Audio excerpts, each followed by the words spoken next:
In this episode, you'll discover why trying to be on all year is killing your spirit and how seasonal cycles create sustainable power. Welcome to Energy Alignment for Entrepreneurs, the podcast helping entrepreneurs be free from anxiety, stress, and tension through balancing emotions and consciousness expansion. Here's 3 things you'll learn today. Number 1, why nature doesn't produce fruit in winter, and why you shouldn't either. Number 2, how the masculine hustle culture is destroying men's nervous systems and creativity. Number 3, the practice of strategic withdrawal. When to plant, when to harvest, when to rest. So let's look at that idea of what it means to try to be on all year in relation to your spirit and why we need those seasonal cycles. We'll bridge it into the first point. Nature not producing fruit in the winter and why you shouldn't either. It's a change that we don't control. And this is why I think resisting the temperature of the weather is like you're stabbing yourself in the foot when you are to resist that which you cannot control nor change. Now, if you get with it, you realize, man, life doesn't have to be that hard. I can dress better. And then at some point, let's say extreme heat, you can only dress as good as you possibly can. Why mention all of this? Because there are certain phases in specific seasons, for example, extreme heat, that get to you no matter what. And therefore, when you bridge it to trying to be on all year, it is the killing of your spirit when you ignore what is right in front of you. And therefore, the winter's basically inviting you to, in some way, in some form, change, right? All of the trees, they lose their leaves. That is a letting go. What are the leaves for you? What do you need to let go of? In the winter, the temperature drop can be drastic. What are you going to do if you have a little bit more time to yourself? Are you going to mindlessly waste your energy and just put it onto things that do not serve you, that don't actually leave you feeling strong and clear? Or are you going to realize, man, I have all this extra time in the winter. Maybe that is an opportunity for me to sharpen up, to dial in, to sort of get that knob on the exact perfect level. Ultimately, when you're on all year, you're lying to yourself. And the seasonal cycles, they create a sustainable power because that's what gives the entirety to anything. What I mean is, okay, sure, you have certain trees that are evergreen, but not every tree is an evergreen tree. So, therefore, the ones that lose their leaves and get their leaves, they're different than the evergreen. Are they better and worse? I wouldn't say so. I would say you learn to listen to nature. You learn to let yourself be taught by watching nature, by just simplifying your life to see, man, there is something so freeing about fresh air, about not worrying and starting to just breathe when you're outside. So, nature not producing fruit in the winter, it's really an invitation for you to change your rhythm. Because there are going to be certain seasons where it's sort of like if you ever played a video game in the past where they were like timely events, maybe holiday events, or point is you can only do certain things in certain periods of your life, right? So I take the time to emphasize that because we all have this relationship to who we think ourselves to be that can sometimes make us blind to what actually matters. But if you really take a moment to feel, there is an impermanence in your life right now, which is with you, and it is not going to be with you forever, hence impermanence. So we somehow have to change inside first to realize we're exactly where we are meant to be, even if the change is hard. The sustainable power isn't yet present. The spirit feels quiet. What do you do when you're feeling all of those sort of energies? You get to the point and you simplify. So so in this simplification process, you really learn to be with what is. Not in a, oh, it is as it is, attitude, but just it merely, it's just natural. Everything in life, you just learn to get a little bit of perspective and create some space so that you're not so blindly, mindlessly getting whipped around by the whirlpool, which is your nervous system and your reactivity of your sense of self. You simplify, and winter just teaches you. It teaches you, just as summer expansion, it the fire, the air, the water, the earth, all these elements, they come together. Same thing with the seasons, the cold, the heat, the different levels of moisture. It all comes together. The wind, the lack of wind. The point is, it's a invitation for you to just be able to move through your life without such a, I need it to be my way. I need it to be perfect. No, you begin to really feel the wind, feel all of the different temperatures, and creates a deeper appreciation for all of the things which you used to resist, the things that you used to get annoyed by. You start to appreciate. And the meaning behind this, let's look at point number 2. How the masculine hustle culture is destroying men's nervous systems and creativity. It's all about the nervous system. It's about realizing that if you are hinged upon a deeper unconscious perspective that runs you every single day, your nervous system, it operates from almost a top down or a bottom up view. So you need to unravel those beliefs and ideas and worldviews and perceptions that really color everything that you do, everything that you feel, everything that you are each day. Because this hustle culture, having a numbed or just really tough relationship with your nervous system, it it's this unfolding of, man, how many times do you have to burn your fingers on the stove, on the oven, to learn, man, I can't keep doing that. Basically, your nervous system really creates so much of your life.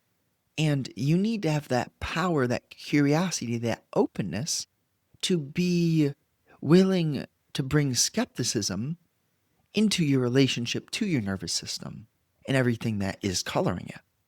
Because when you ask these questions to unravel why you think the way you think, and you notice the relationship between your inputs and your outputs, and you start to simplify your energetic awareness in the moment that you're doing, in your being, in your participating in the world, you get clear on the levels of this game which you previously ignored. And the levels are so directly tied to your nervous system.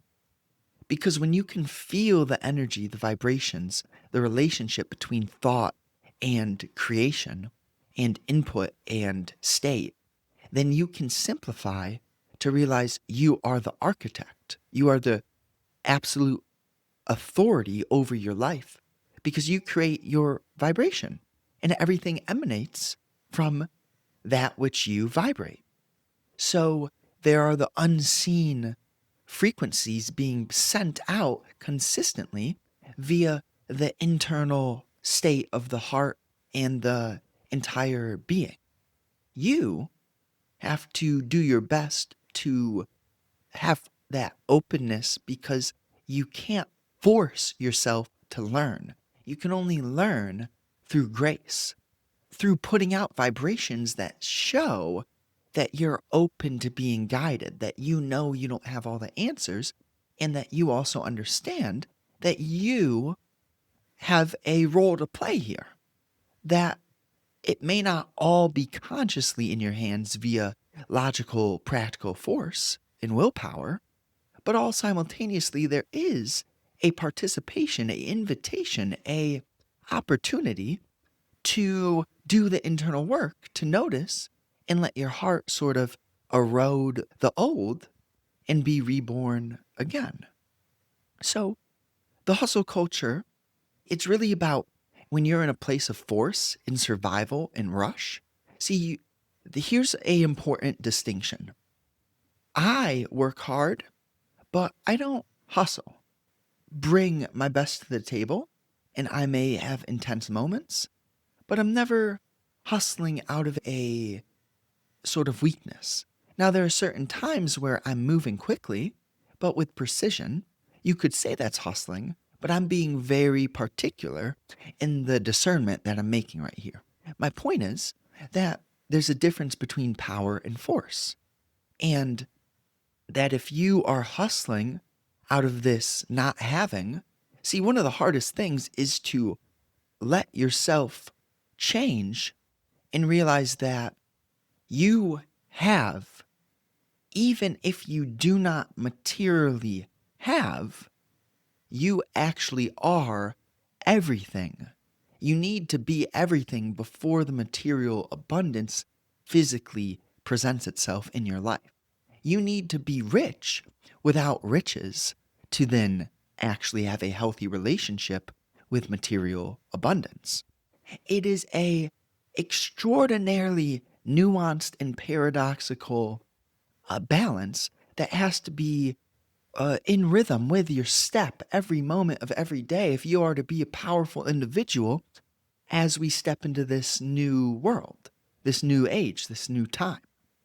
So it isn't a have to in the sense of, oh, this is hard, I have to try, but really just I say have to as in there is a commitment and a devotion rather than a want or a like a weaker desire or a pressure that you need to do something. No. It's a genuine and honest, authentic, powerful internal creation.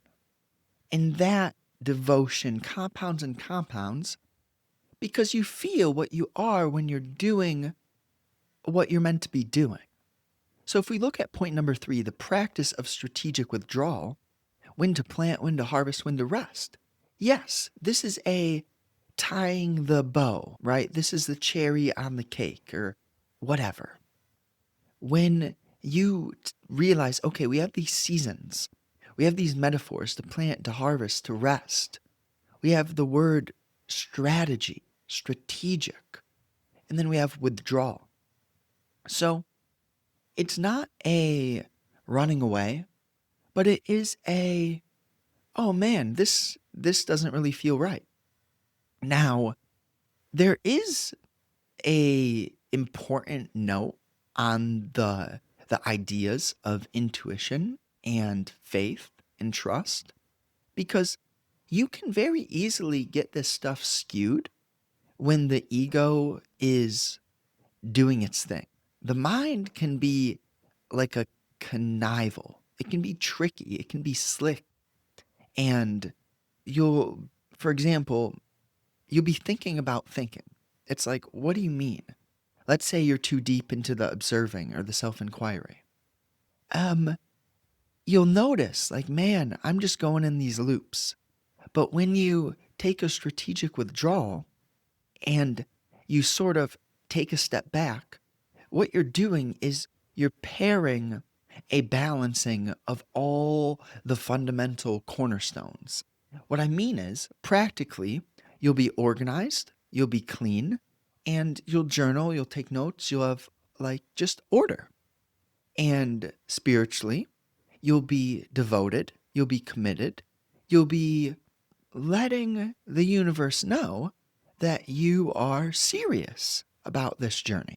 And physically, health wise, you'll be simple and grounded and continuously getting fresh air and prioritizing having a stable nervous system. So, and then emotionally, you'll be curious, you'll be open minded, and you won't be attached or easily offendable. You'll notice your own weakness, your own fears, your own insecurities, your own jealousies. The list goes on. And when you do all of this work, it leads you to see, oh, okay, I get it. I get it. There are times to withdraw. There are times to go out. There are times to plant. There are times to harvest. Times to rest and times to play. And when you get with it, then you're just done resisting it because consciousness is moving. And I like the quote, get with it or get dragged by it. Because quite honestly, that is almost the nature of the game. And things are speeding up it'll be, of course, this is how it always is. It's hard. There's a divergence. There's a fork in the road, but choose your hard.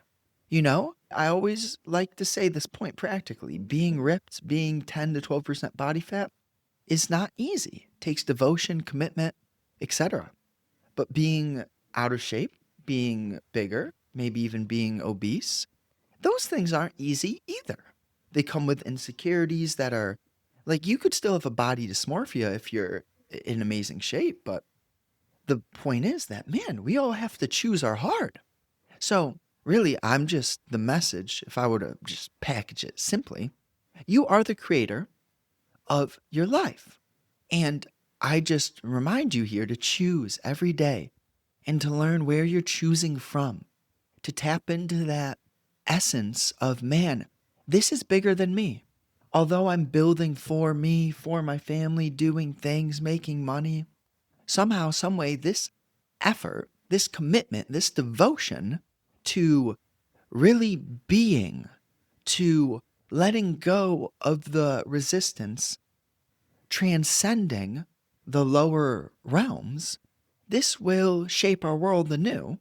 And the only way that it can truly happen is one by one person at a time. The world is not as it is, the world is as you are. And your state is a ripple effect consistently emanating every single moment. And I know it's easier said than done. So I speak to you not from a place of I'm any different from you. We're all here. We are here to feel that communion, that real meaning that is evoked when we live the life that our heart is calling us to do. You devote, you pray, you surrender, you leave it all on the table, right?